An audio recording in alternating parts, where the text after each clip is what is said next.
Bismillahirrahmanirrahim. Dear students, dear viewers, dear followers, Assalamu alaikum wa rahmatullahi wa barakatuh.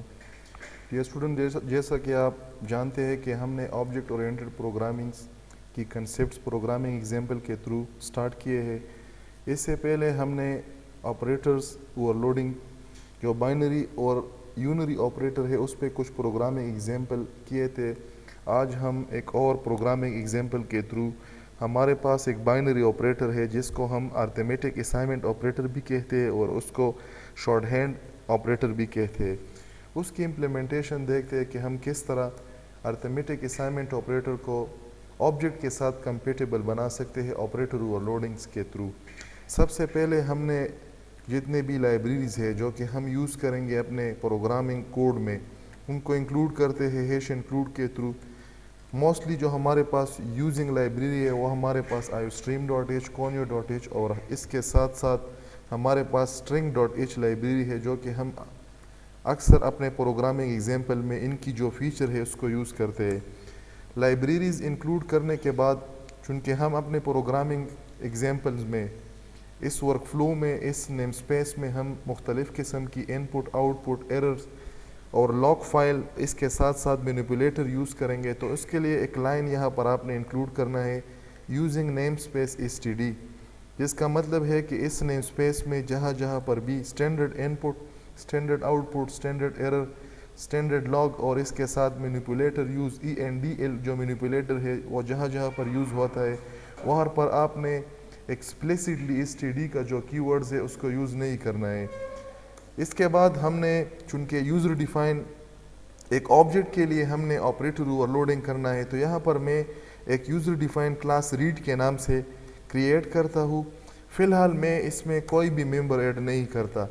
Main function में इसकी declaration करता हूँ और declaration के बाद जो ऑपरेटर ओवरलोडिंग है वो इस प्रोग्रामिंग एग्जाम्पल के थ्रू हम एक्सप्लेन करेंगे। रीड के लिए फॉर एग्ज़ाम्पल यहाँ पर मैंने R1 और R2 दो ऑब्जेक्ट डिक्लेयर किए इस क्लास की।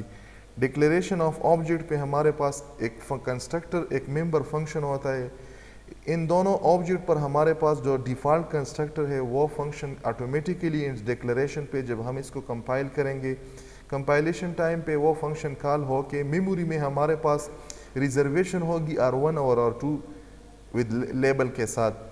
तो फ़िलहाल चूँकि इस रीड क्लास में हमने कोई भी मेंबर डेटा या मेंबर फंक्शन को इंक्लूड नहीं किया है, तो फ़िलहाल सिर्फ इनकी जो डिफ़ॉल्ट दो मेंबर फंक्शन है जो कि special type of member function है जिसको हम एक को कंस्ट्रक्टर कहते हैं और दूसरे को हम डिस्ट्रक्टर कहते हैं। एक मेंबर फंक्शन को हम कंस्ट्रक्टर कहते हैं और दूसरे को हम डिस्ट्रक्टर कहते हैं। जो डिफ़ॉल्ट कंस्ट्रक्टर होते हैं उसको हम डिफ़ॉल्ट कॉपी कंस्ट्रक्टर भी के नाम से भी जानते हैं। तो सबसे पहले इस क्लास में हमने मेंबर डेटा को ऐड करना है। मेंबर डेटा ऐड करने के साथ साथ हमने मेंबर डेटा और मेंबर फंक्शन के आगे एक स्पेसिफायर लिखना होता है। जितने भी हमारे पास मेंबर डेटा होते हैं उनके सामने हमने प्राइवेट एक्स स्पेसिफायर लिखना होता है। अगर आप इस प्राइवेट एक्स स्पेसिफायर को ना भी लिखे तो बाय डिफ़ॉल्ट जितने भी मेंबर्स क्लास के अंदर होते हैं तो वो प्राइवेट बाय नेचर प्राइवेट होते हैं। उनमें हमारे पास जो डेटा इनकैप्सुलेशन या डेटा हाइडिंग फीचर है इस प्राइवेट एक्स स्पेसिफायर की बाय डिफ़ॉल्ट ये इम्प्लीमेंटेड है। सबसे पहले यहाँ पर मैं चूँकि हमारे पास जो बाइनरी ऑपरेटर है वो दो ऑब्जेक्ट्स पे या दो डेटा पर ऑपरेशनलेबल होता है, तो इसलिए मैं यहाँ पर दो ऑब्जेक्ट्स के मेंबर्स इस क्लास की जो मेंबर्स है यहाँ पर मैं इंटीजर टाइप की दो ऑब्जेक्ट्स के वेरिएबल डिक्लेयर करता हूँ। इसके बाद इसको इनिशियलाइज करने के लिए मैं यहाँ पर पब्लिक एक्स स्पेसिफायर के नीचे एक डिफ़ॉल्ट कॉपी कंस्ट्रक्टर डिक्लेयर करता हूँ और उसको मैं ओवरराइड करता हूँ। डिफिनीशन और ओवरराइडिंग में हमारे नॉर्मली जो ओवरराइडिंग होते हैं ओवरराइडिंग में हम जो डिफ़ॉल्ट कंस्ट्रक्टर होते हैं डिफ़ॉल्ट कंस्ट्रक्टर की सिग्नेचर को चेंज नहीं करते, सिर्फ डिफिनीशन को चेंज करते हैं। तो यहाँ पर जो वेरिएबल है a इज़ इक्वल टू 0 और इसके साथ b इज़ इक्वल टू 0 इन दोनों को मैंने जो डिफ़ॉल्ट वैल्यू है बाय डिफ़ॉल्ट भी डिफ़ॉल्ट कंस्ट्रक्टर का यही काम है, लेकिन इस कोड को मैंने खुद लिखा इसी वजह से इसको हम इस कंप्लीट ब्लॉक को हम कहते हैं default copy constructor overriding. Default चूँकि इस फंक्शन का नाम डिफ़ॉल्ट कॉपी कंस्ट्रक्टर है और हमने इसको ओवरराइड किया। ओवरराइड मतलब कि इसकी डिफिनीशन पार्ट मैंने खुद से लिखी, इसी वजह से इसको हम डिफ़ॉल्ट कॉपी कंस्ट्रक्टर ओवरराइडिंग कहते हैं।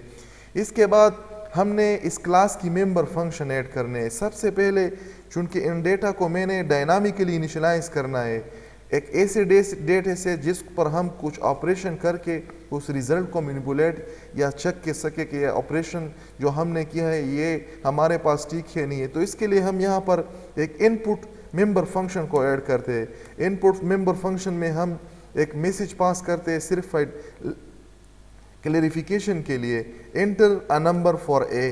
फॉर एग्जांपल यहाँ पर मैंने एक मैसेज दिया और इस मैसेज में हमने इनपुट स्ट्रीम ऑब्जेक्ट के थ्रू एक स्पेसिफिक मेमोरी लोकेशन इस ऑब्जेक्ट के जो कि लेबल है ए से, उसमें हमने इस वैल्यू को डायरेक्ट करना है। इसके बाद हमने एंटर अ नंबर, एक दूसरा नंबर है, उसमें भी हमने डेटा इनपुट करना है।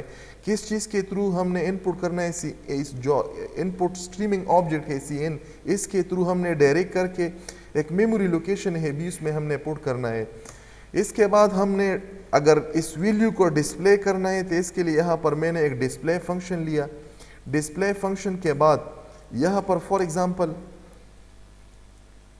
मैंने मैसेज लिखा सी आउट, और सी आउट में मैंने फॉर एग्जांपल इस ए की जो वैल्यू है इसको प्रिंट किया, और इसके बाद मैंने ENDL मैनिपुलेटर लिखा ताकि जो दूसरा प्रिंट स्टेटमेंट है, सी आउट स्टेटमेंट है, वो हमारे पास दूसरे लाइन में आए।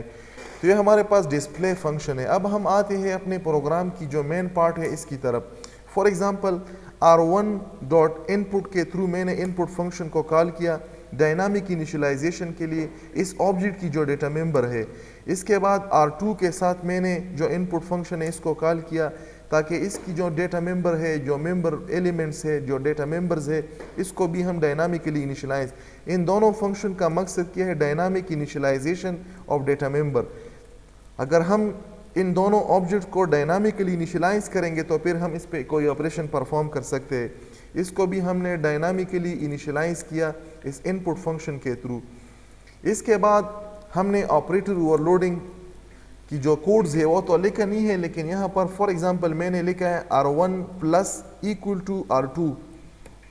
तो ये प्लस इक्वल हमारे पास जो ऑपरेटर है प्लस इक्वल, इसको हम कहते हैं शॉर्ट हैंड ऑपरेटर, और दूसरे केस में दूसरे मुख्तलिफ किस्म के बुक्स में इसको हम कहते हैं अर्थमेटिक असाइनमेंट ऑपरेटर, क्योंकि इसमें एक अर्थमेटिक असाइनमेंट परफॉर्म होती है और उस ऑपरेशन के बाद असाइनमेंट परफॉर्म होती है, तो इसी वजह से इसको अर्थमेटिक असाइनमेंट ऑपरेटर भी कहते हैं। यहाँ पर अगर आप देख ले तो जो पहली 3 लाइन कोड्स है ये ठीक है, लेकिन ये बाद वाला जो कोड है चूंकि ये हमारे पास arithmetic assignment operator user defined data type के साथ बाय डिफ़ॉल्ट कंपेटिबल नहीं है, तो इसको कंपेटिबल बनाने के लिए कोड लिखना होता है। लेकिन हम पहले कोड लिखने से पहले चेक करते हैं कि ये कंपेटिबल है, ये ऑपरेशन करते हैं या नहीं करते। हमने थोड़ा बहुत कंपोजिशन इस प्रोग्राम की है, तो इसको पहले सेव करते हैं। फॉर एग्जांपल यहाँ पर मैंने लिखा add underscore equal underscore operator, इस नाम से मैंने इस प्रोग्राम को सेव किया। सेव करने के बाद यहाँ पर मैं कंपाइल करता हूँ। फॉर एग्जांपल कंपाइलेशन में ये डायरेक्टली ये प्लस इक्वल ऑपरेटर इसको आइडेंटिफाई करेगा एरर के थ्रू। यहाँ पर हमारे पास एक और एरर आया है, यहाँ पर ये सेमीकोलन नहीं है, इस डिक्लेरेशन हमने किया था इस फंक्शन का। यहाँ ये डिफिनीशन पार्ट है। डिक्लेरेशन जब हम इनसाइड द क्लास करते हैं तो फिर उसकी डिफिनीशन हम आउटसाइड द क्लास करते हैं। तो ये तो हमने डिफिनीशन की है और यहाँ पर हमने सेमीकोलन लिखा था, तो इसलिए ये एरर आया है। दोबारा कंपाइल किया तो आपने देखा कि ऊपर जितने भी लाइन तकरीबन 33 लाइन में किसी भी जगह पर कोई एरर नहीं है, लेकिन इस प्लस इक्वल पर ये हमारे पास एक एरर थ्रो किया। और इनका जो मैसेज का फॉर एग्जांपल अगर आप यहाँ पर पढ़े no match for operator plus equal, क्योंकि ऑपरेंड्स हमारे पास जो इनके लेफ्ट और राइट पे है जिन पे ये ऑपरेशन परफॉर्म करते हैं, ये हमारे पास नॉर्मल डेटा या नॉर्मल वेरिएबल नहीं है, ये हमारे पास कंपेटिबल है नॉर्मल डेटा या नॉर्मल वेरिएबल के साथ। अगर हम इसको यूजर डिफाइंड डेटा टाइप यानी जिसको हम ऑब्जेक्ट कहते हैं, ऑब्जेक्ट के बाद ऑब्जेक्ट के साथ कंपेटिबल बनाते हैं, तो हमने इसको ओवरलोड करना है। ओवरलोड करने के लिए यहाँ पर मैं इस प्रोग्रामिंग ब्लॉक के अंदर आया। यहाँ पर सबसे पहले मैंने रिटर्न टाइप लिखा रीड, इसके बाद जो कीवर्ड है ऑपरेटर मैंने वो लिखा, उसके बाद जिस ऑपरेटर को हमने ओवरलोड करना है वो ऑपरेटर लिखा। यहाँ पर हमारे पास इस ऑपरेटर के लेफ्ट और राइट पर दो ऑपरेंड होंगे। जो राइट साइड वाला ऑपरेंड है वो इज़ अ पैरामीटर, इस फंक्शन को जो हम इम्प्लीमेंट करते हैं इसको पास होता है। यहाँ पर मैंने एक रीड क्लास का टेम्पररी ऑब्जेक्ट डिक्लेयर किया। इसके बाद जो लेफ्ट साइड पे है वो डायरेक्टली एक्सेसिबल है और जो राइट साइड पे है वो हमने इस ऑब्जेक्ट के थ्रू एक्सेस करना है।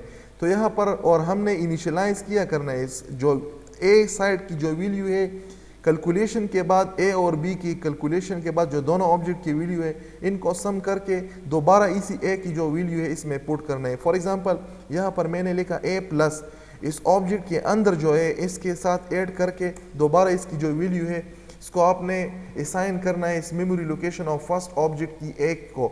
दोबारा यहाँ पर मैंने फॉर एग्जांपल बी लिखा।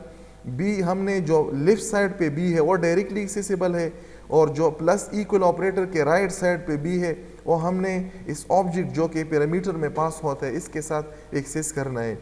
बाद में हमने टेम्प डॉट ए, इसमें जो वैल्यू है इसको इनिशियलाइज किया ए के साथ, और टेम्प डॉट बी क्योंकि ये जो ऑब्जेक्ट है इसमें भी हमारे पास ये दोनों वेरिएबल होंगे। बी की वैल्यू हमने इस टेम्प ऑब्जेक्ट के बी मेमोरी लोकेशन में सेव किया और जो ए जो हमारे पास कैलकुलेटेड वैल्यू है हमने टेम्प के जो मेमोरी लोकेशन विद लेबल ए है उसको असाइन किया और लास्ट में हमने रिटर्न इस ऑब्जेक्ट जो कि टेम्प है इसको रिटर्न किया। अगर हम दोबारा इसको कंपाइल करेंगे तो अभी इसमें वो कंपाइलेशन टाइम जो एरर था वो नहीं होगा क्योंकि हमने इम्प्लीमेंटेशन की है ऑपरेटर ओवरलोडिंग की, तो ये हमारे पास एग्जीक्यूटेबल कोड बन गया। अब हमारे पास जब हम इसकी ऑपरेशन करते हैं तो जाहिरी बात है जो R1 की जो पहली इनपुट वैल्यू है इसमें अब इन दोनों ऑब्जेक्ट की वैल्यू की जो सम वैल्यू है वो हमारे पास डिस्प्ले होगी। तो यहाँ पर मैं R1 डॉट डिस्प्ले फंक्शन के थ्रू इस जो कैलकुलेटेड वैल्यू है इसको प्रिंट करता हूँ।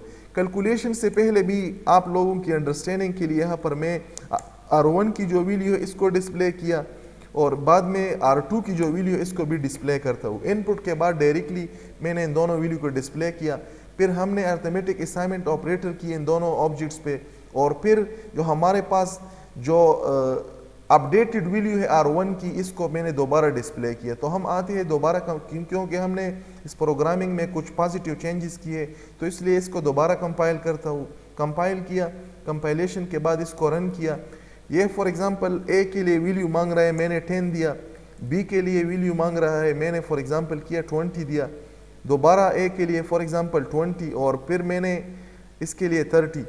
तो ये हमारे पास 10 और 20 की समेशन से 30 आएगा और 20 और 30 की समेशन से हमारे पास 50 आएगा। मैंने एंटर किया, लास्ट रिजल्ट आप देख लें हमारे पास इन दोनों की जो हमारे पास ए की जो वैल्यू है यहाँ पर मैंने वेरिएबल गलत लिखे है, तो यहाँ पर मैंने आप लोगों की अंडरस्टैंडिंग के लिए यहाँ पर वेरिएबल भी ऐड करता हूँ ताकि आप लोगों को इसमें कन्फ्यूजन ना हो। फॉर एग्जांपल जो इनपुट मैसेज है एंटर अ नंबर फॉर, यहाँ पर मैं लिखूंगा फॉर ए और यहाँ पर मैं लिखता हूँ enter a number for B ताकि कन्फ्यूजन आप लोगों की ना हो कि पहला वैल्यू किस ऑब्जेक्ट के लिए है और दूसरा वैल्यू।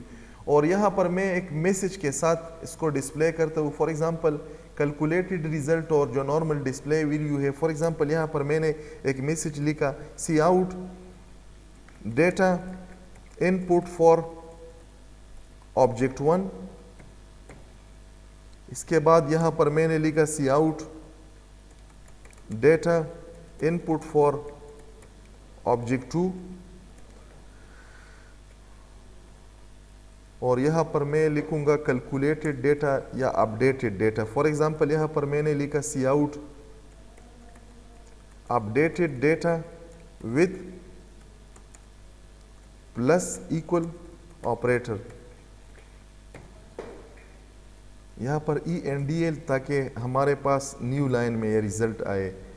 इन तीनों आउटपुट स्टेटमेंट में मैंने ENDL जो मैनिपुलेटर है इसको ऐड किया ताकि विजिबिलिटी इशू ना हो। इसको मैंने दोबारा कंपाइल किया, कंपाइलेशन के बाद इसमें कोई एरर नहीं है, इसको मैंने दोबारा रन किया। अभी मैसेज थोड़ा क्लियर है, enter a number for A. For example यहाँ पर मैंने 10 एंटर किया, enter a number for B. For example मैंने 10 एंटर किया, एंटर फॉर एग्जांपल यहाँ पर मैंने 20 और यहाँ पर भी मैंने 20। ए की जो वैल्यू है इस ए के साथ प्लस हो के हमारे पास जो रिजल्टेंट वैल्यू है वो 30 आएगा, और यहाँ पर बी की जो वैल्यू है इस बी वैल्यू के साथ ऐड होकर जो रिजल्टेंट वैल्यू है वो भी हमारे पास 30 आएगा। इसको मैंने एंटर किया। एंटर के बाद आप देखेंगे कि जो फर्स्ट ऑब्जेक्ट है हमारे पास फर्स्ट ऑब्जेक्ट की वैल्यू ये है, जो सेकंड ऑब्जेक्ट है सेकंड ऑब्जेक्ट की वैल्यू ये है, और जो अपडेटेड वैल्यू है इन दोनों की समेशन के साथ जो प्लस इक्वल ऑपरेटर के साथ जो कैलकुलेटेड रिजल्ट है वो हमारे पास 30 है। 10 + 20 30 और 10 + 20 30। तो हमने देखा कि हमने प्लस इक्वल ऑपरेटर को यूजर डिफाइंड डेटा टाइप के साथ कंपेटेबल बनाने के लिए इसको ओवरलोड किया।